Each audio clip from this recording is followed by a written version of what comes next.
Joining me in the studio, as everybody's continuing to shelter in place, is Cade McNelly, currently with the Seattle Thunderbirds. The connection there is that owner there, Danny Legault and Lindsay Legault. Good friends with the Warrior. I spent some time carded on the bench of the River Cree Warriors at that casino we're getting to go to, and Shawn Legault. Shawn Legault, former Austin Ice Bat pugilist, one of the toughest guys in the history of the WPHL, and I guess we'll find out here over the next couple of weeks. First of all, Cade, welcome inside the Warrior Zone. Thank you for having me, and I'm glad to hear from you. I just wanted to get some stories from like the old Whipple and stuff, and we'd be happy to share some of our stories too. Most definitely. Now it's pretty amazing. Shawn Legault, the first time that I saw Legault, there was not a bench clearing brawl, but there was a brawl in Central Texas. It started with Craig Johnson and Gary Kupal. And then Legault came off the bench, and he was within about, Legs, I guess you were at about 5 feet away from David Oliver, who was a rookie at the time, who's actually with the number one seed in the other bracket. And I think that may have been, because you guys fought the next time you fought. I think that may have been the first fight that I ever influenced, because here I was just a fan, not even doing radio at the time. I said, hey, man, you can't do that. You can't be 5 feet away from Shawn Legault and not engage. Oh, yeah, fuck, man. You were the ringleader behind many fights in those days. Every time, I remember when I was heading out to the rink, down the runway, you'd be telling me who I had to fight that period. I was like, who the fuck is this guy? Who is this guy who's staging these fights? Yeah. I remember that. Hey, that line brawl, one of our guys was getting thrown around, and Al Tour was our coach, and he was a psychopath, right? And he finally gave me the green light to leave the bench, and I ended up getting a 5-game suspension out of that deal. Yeah, I remember that. And there's so many stories, and then as you go on, and like people are like, who the hell is this fat ass in Central Texas? And then as it went on, and you saw that my company that I work for was big sponsors, they went on to purchase a team, and I was able to work my way in prior to that to have my own radio show, and then actually ended up in Edmonton, Alberta, Canada, where I ran into you at Oiler Camp. Yeah, exactly. I recall that when I was leaving the locker room, going upstairs to ride the bike, and once again, there you were, you were trying to get all the fans to cheer for me. You were hyping everyone up. You're like, hey, everybody, it's Shawn, let's go Legault. And everyone started cheering. I'm like, is that the fucking Warrior? In Edmonton now? What the hell's the Warrior doing up in Edmonton? Why is he here? And then I remember we had spoke after that, because of all the people, Dallas Anderson was in camp as well because of his relationship with Dave Semenko. So he was in camp. So I know you're trying to make a name for yourself, and he wants to go with you. And you told me afterwards, hey, I could fight that guy down in the States. I don't want to fight him up here. Yeah, no shit. No kidding. So those were the good old days, though, where training camps had, like, probably I must have been in, like, 5 or 6 fights that camp. And, fuck, man, some good entertainment for the fans. Management, I imagine, right? Management brought us in there for that, didn't they? Oh yeah, there's no doubt, and a couple of you guys did go on to play. I remember Ryan Schmier getting in the game with Calgary. That didn't go exactly how as he had planned it, but just so many things going around in that Western Professional Hockey League, and we talking number 1 seeds, and I think that of all the fighters, and Cade, I'll get to you here in just a second, as I think of all the fighters, that you may have been the one guy that actually scouted. Maybe you watched tape, because I saw you fight Jacques Mayotte. And as you fought Mayotte, and everybody know that Jacques used to like to take about 8, 9, 10 punches while he was setting up, is that you landed about 7 consecutive punches and then pulled Mayotte down so he never got a chance to hit you. Oh, yeah. I remember that fight. That was one of those fights where I needed one of those when I went to NHL camp, because it just everything unfolded in my favor. I don't know what happened, because when you're a fighter and you're fighting, most of the time you're going to the fight just to fucking punch a hole in someone's face. That was my game plan, and also just to throw as hard and as fast as I could.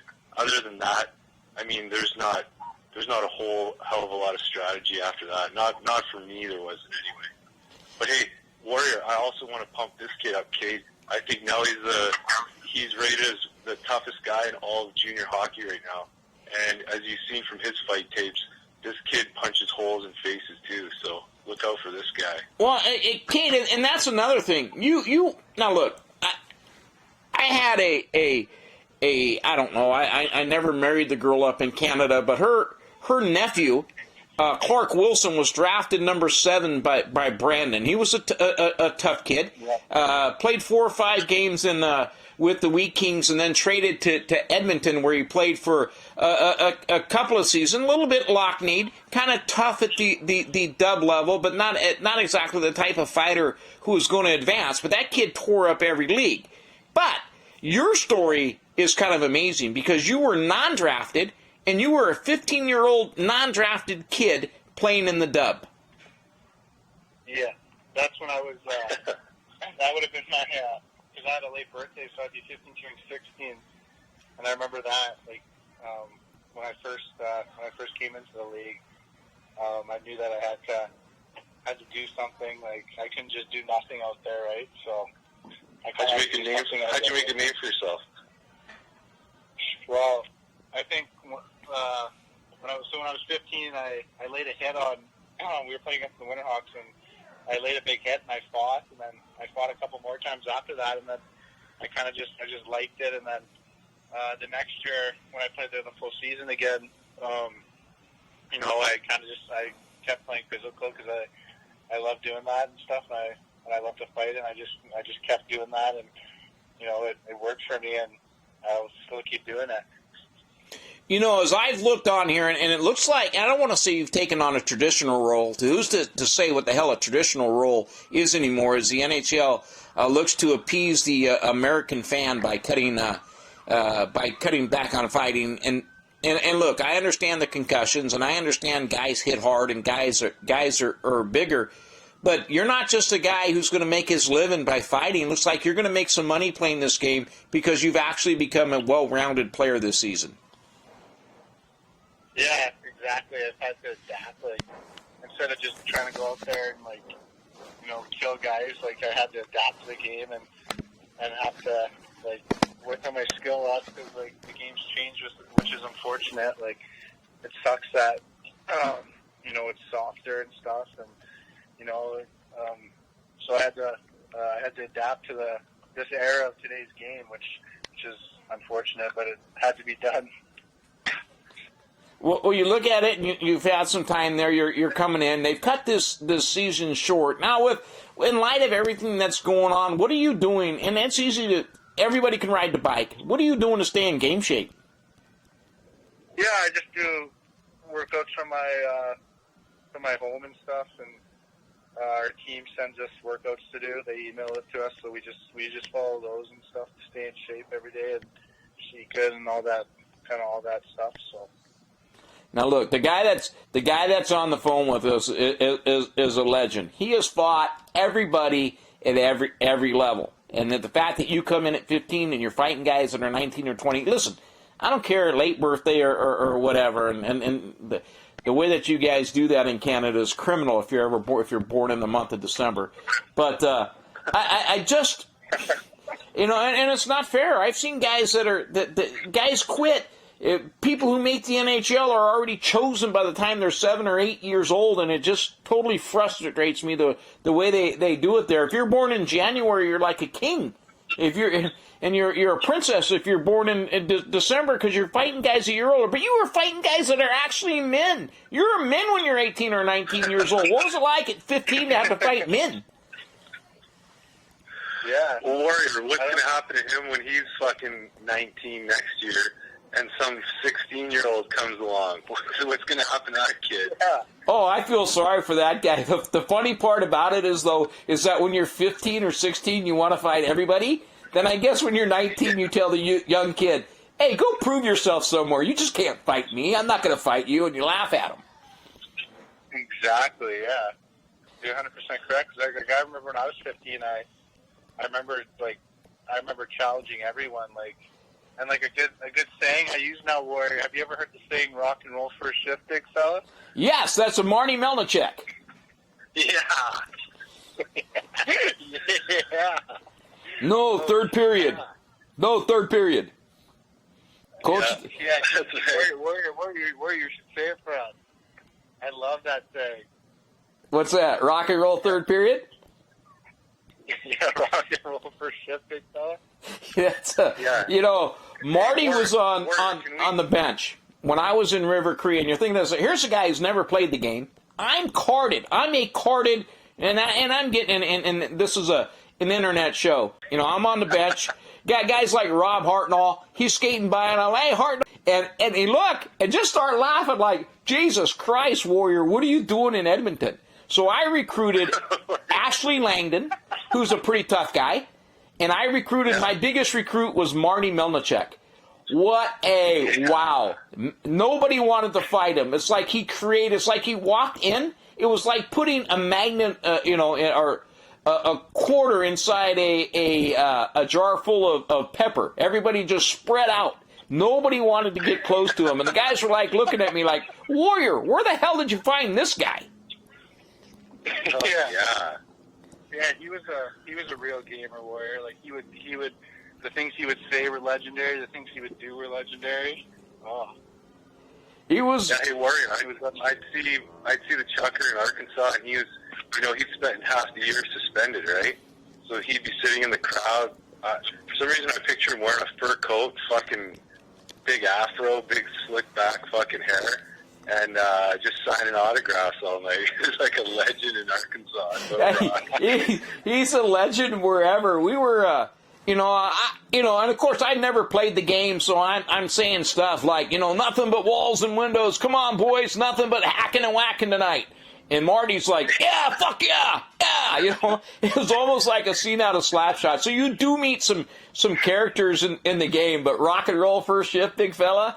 That'll go down in history, and that's too bad what happened to that kid. Brandon Christian, I guess, got shot this summer.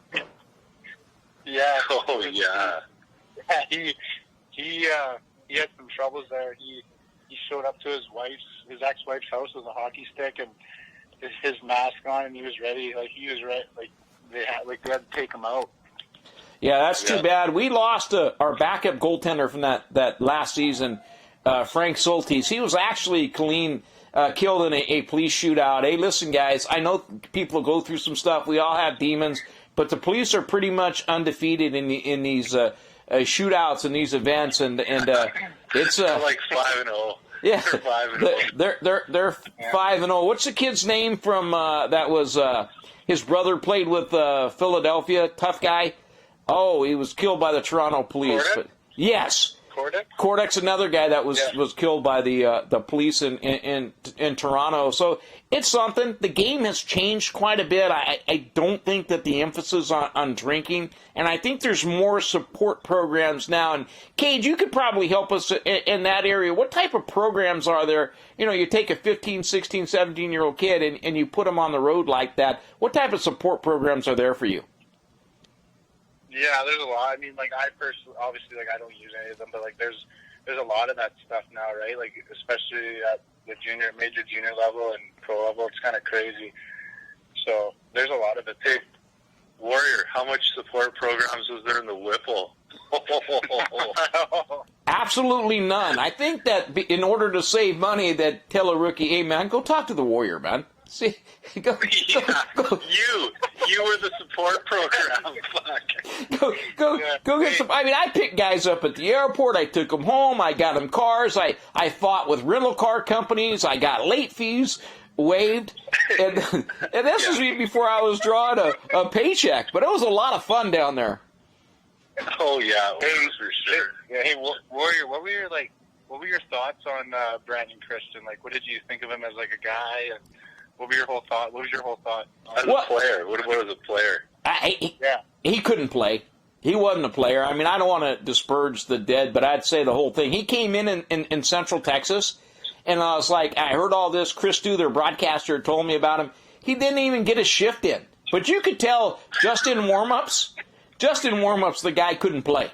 It looked like putting the Warrior in uniform and letting me take a couple of shots on goal.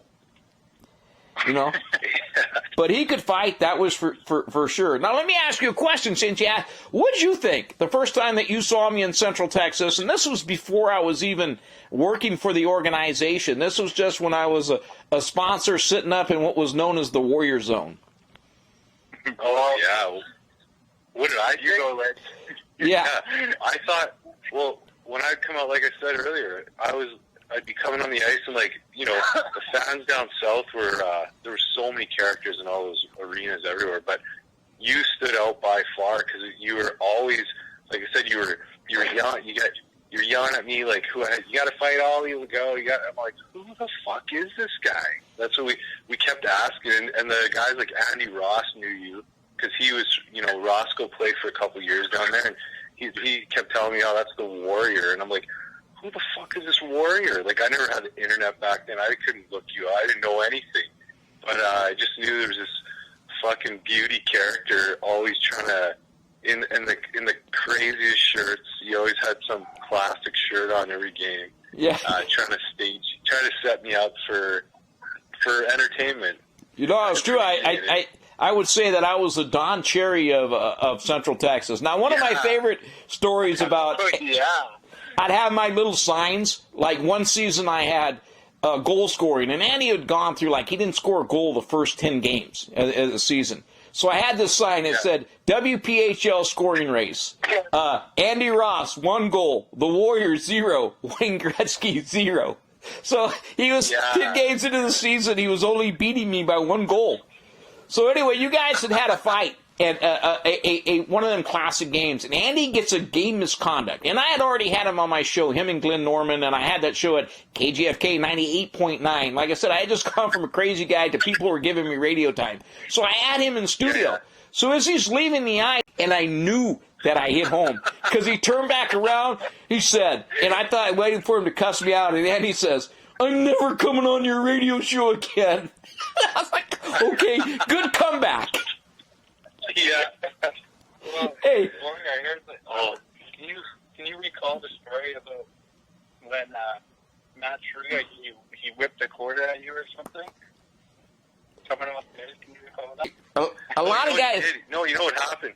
He flicked a quarter at you. He said, here's a quarter, Warrior. Get a new shirt. He just flicked you on like a coin toss. Yes. Now I remember, and I couldn't say anything, but it gave me it gave me an idea what to do. So the very next game, Central Texas was playing. I flipped a candy bar at Josh Bonney, who had put on a couple of pounds. So and I had the old Bonney buffet. I had the candy bar. I had ice cream. I had the KFC stickers all buttoned on a sign, you know. So I got all that, you know. Props was taught to me by Matt Chiruga, who incidentally I did see. I guess he's friends with a friend of mine, Rob Hain, in Edmonton. We did try to pick him up with Stoney playing, but I think once Chiruga quit, he quit. Yeah, pretty much. Yeah, he was done. Okay, listen. Yeah, he was done before he quit. Yeah. Hey, but everybody gave him a hard time because they were like my buddy Craig Johnson, and that was funny. We hated each other, and then he came to Central Texas, and he was my best buddy. When Chiruga come on the ice, he was like, hey, Matt, there's your agent right there. Is Warrior going to try to get you a raise? And Chiruga wouldn't even look at me. Well, Warrior, back to Brent and Christian. Did you ever get to talk to him at all in person? No, I didn't know if he spoke English. I mean, I needed a translator. Like I said, the guy's no longer with us, so I don't want to disparage the dead. But he was just huge. I mean, and I've got some hair now. I'm sure you've seen pictures of the Warrior on the internet with his big afro and everything. But I I kind of took it to a different level after the league folded. And listen, no, I never had a chance to talk to him. You know, it was, like I said, 1 or 2 games in Central Texas, but I don't know what they fed him, but I think the rumor is that he would eat 25 pounds of Alberta beef, uncooked Alberta beef before each game. Wow. Uncooked. But hey, Warrior, I got one to see if you remember this. If you were at this game, remember a guy named Brad Demonsky who played for Arkansas? oh, you mean that's Demonsky wasn't in this tournament? You mean the guy who just liked to hold on, like he'd act like he want to fight you and then go right to the bed? Yes. Yeah. His nickname, his song when he came out was "Baby, Hold On to Me." Well, hey, remember there was a game against Central Texas where he got suspended for 10 games because he, after a fight, he had skated off the ice giving double middle fingers to the crowd. Yes. You got that game by chance? Yes, I was. I never missed a game in Central Texas. That was the game where our game plan was. As a matter of fact, I think that was on a New Year's Eve because our game plan was because Waco didn't have a backup goaltender. The Ottawa Senators goalie. Ottawa Senators coach Corey Cooper was the goaltender for Waco, and they didn't have a backup goaltender at the time. They had one guy up for 1 or 2 games from somewhere. So the name of the game was to dump the puck and then have Oliver run the goaltender.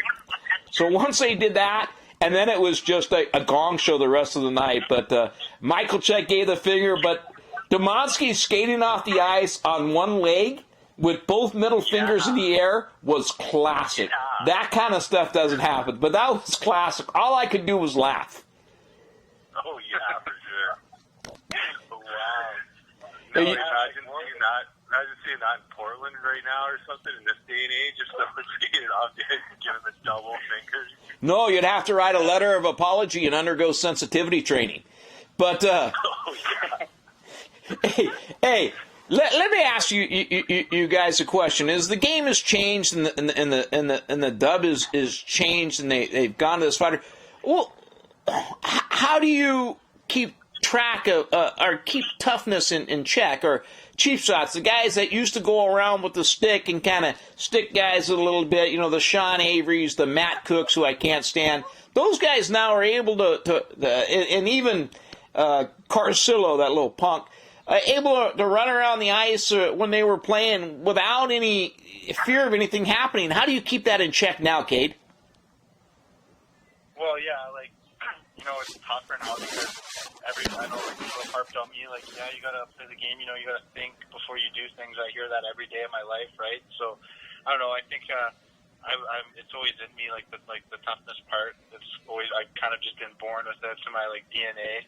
And so, with those types of guys, like they can be on the ice with you and, like, they'll do something, and sometimes you can't do anything because the scores, like with the score, like, you'll get in trouble. It's just the way it is, and it sucks. Like, it makes me just, like, fucking explode almost because, like, there's sometimes you can't do anything about it. Yeah, it's like I said, and the game has changed. And Legs, do you think, what type of game?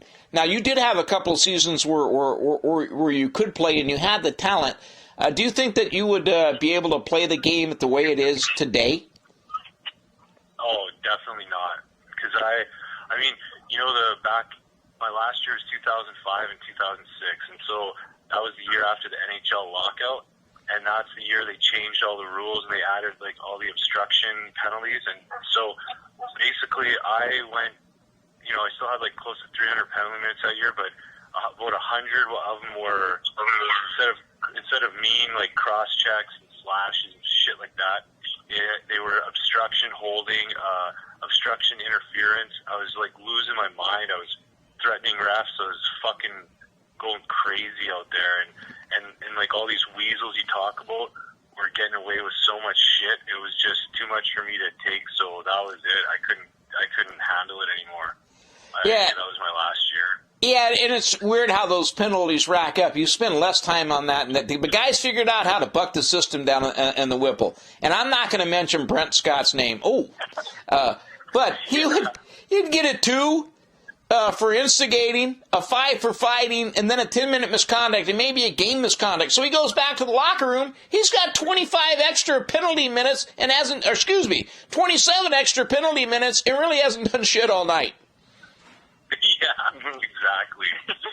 See, the Warrior, even though I never played the game, I count stuff like that. Hey, listen. Oh, yeah. We got to go back to Edmonton. And okay. Here I am. I'm living good. Let's face it. I turned my time being the Warrior and into a pretty successful living in a big house with no money in my pocket up in Edmonton, Alberta, Canada, sitting in great seats and eating steak at Earl's. So I did pretty good. You know, I being the Warrior was able to get me in a relationship that being somebody else wouldn't. So anyway, I'm in Oilers camp. And I sit in camp, and the first thing I notice is Mike Comrie. Because I don't care what his stats ended up with. That's the best skating guy, and you couldn't even follow the game because he was so quick. And then I see guys like you. Then I see Ryan Smith beating up Jason Smith. So I'm excited as hell. I can't wait. I'm going to get a chance to see Shawn Legault play in an NHL game. Now, I've told this story 100 times. Let's hear it from your perspective during your shift in the NHL. Well, fuck, first of all, you know that the game was delayed, right? Because there was like a power outage or something in the arena. And so at first I thought, okay, well, actually, let's go back the day before. So I was never supposed to be in the lineup for that night, but I was part of the pregame skate anyway. And George Lerock told me, because this one pass I picked up off my skate, kicked it up to my stick, and I made a pass across just like on a 2-on-1, and that got me into the game because one of the fucking other players was sick. So anyways, got my opportunity. So the day of the game, I guess getting close to game time, there was a power outage in the arena. So what that helped with was when warm-up came around, the arena was like packed. It was already... because it was delayed, everyone was there. And, you know, usually warm-up, there's less people, but it was a full ring. So I got to go for a warm-up. It was like my dream to go out there with the Oilers and warm-up, no helmet, like back in the day. And fucking... So anyways, then I was playing on a line with J.J. Hunter. And you know J.J. Hunter's like a country music star now in Canada? No, I didn't know that. Yeah. Anyway, J.J. Hunter and George Lerock were my line mates. Play in Vancouver, and you know I had like 2 shifts, and then on my third shift, they were short shifts too, but on my third shift, someone dumped the puck in, I went in, and Jovanovski had it, captain of Vancouver. I went in, laid the body on him. It's probably a little bit late because it was so fucking slow up there, I couldn't keep up with these guys hardly, but laid the body, started coming up the ice, ref, and Jovanovski went down, and the ref put his arm up. And so I circled back, so I'm like, oh, fuck, now I'm going to get shit. I'm going to get penalty here. So I skated back to Jovanovski, and I told him to get up. I'm like, get up, you fucking pussy. And so he jumps up. He's so mad that I was he's the captain of Vancouver, and I'm just this slug nobody. And so he gets up and sucker punches me with his glove on, so I speared him. And then I also got manhandled by this huge linesman and taken to the box. And so I thought, okay, I set the stage now. When I get out of this, it's going to be a fucking gong show, just what I wanted. But I ended up getting, they ended up giving me 5 minutes for kneeing and a game misconduct, and I was gone. That was it. Basically, the next day released. Yeah, I always tell the story that it was one shift. Your story is the truth. My story is a better story. But what's your story? My story is first shift, 5 seconds on the ice, you charged Jovanovski. But I remember talking to you about it. I guess I saw you one other time, but I remember talking to you about it up in Edmonton, and that was so cool. Because I had a chance as Gord Dwyer, a former official in the WPHL. It was kind of cool. I was behind the Oiler box one night, and he recognized me, and he sent up one of the things. So I got to take the kids down there and get their pictures taken with them. It was kind of cool. Now, now your career's done. You've had a chance to look back on it. What type of advice do you have for somebody coming up in today's game for a young Cade McNelly? Well, my advice, first of all, for him when it comes to like being more disciplined is to get advice from someone else, because I don't have any advice for him in that regard. So you're not disingenuous then. Yeah, no, I can't fucking lie. I can't lie to this kid. So for him to be someone who he has to be in the game today, he needs to get that advice from somebody else. But when it comes to, maybe there's some tactics he can do out there and he can get away with, maybe I can give him some advice with that kind of stuff. I look at it like, how would I still be able to be the player who I was in today's game? I try to look at it as that and give him advice, and he can get the other advice from someone else. Fuck, I don't have all the answers. Yeah. I need to come to you. Yeah, it's funny. I was just going to say, maybe your coach could refer you to me for therapy. But, here's another story. Jason Carey, Western Professional Hockey League goalie, kid out of Manitoba. So he's not playing well. So I'm at that time I'm doing something. We're getting ready to go on the road, and they're going to let me do radio because I wasn't with the team yet. But they're going to let me do radio on the road. He pulls me aside and he's like, "Warrior, what am I doing wrong?" I was like, "What?" Yeah, you think I'm thinking to myself, I never played the game, let alone play goalie at any level, not alone soccer. And so here's this guy, the Warrior, acting like I'm going down or just doing something I saw on some instructional tape. Yeah, I'm thinking to myself, holy cow, are goalies really this sensitive?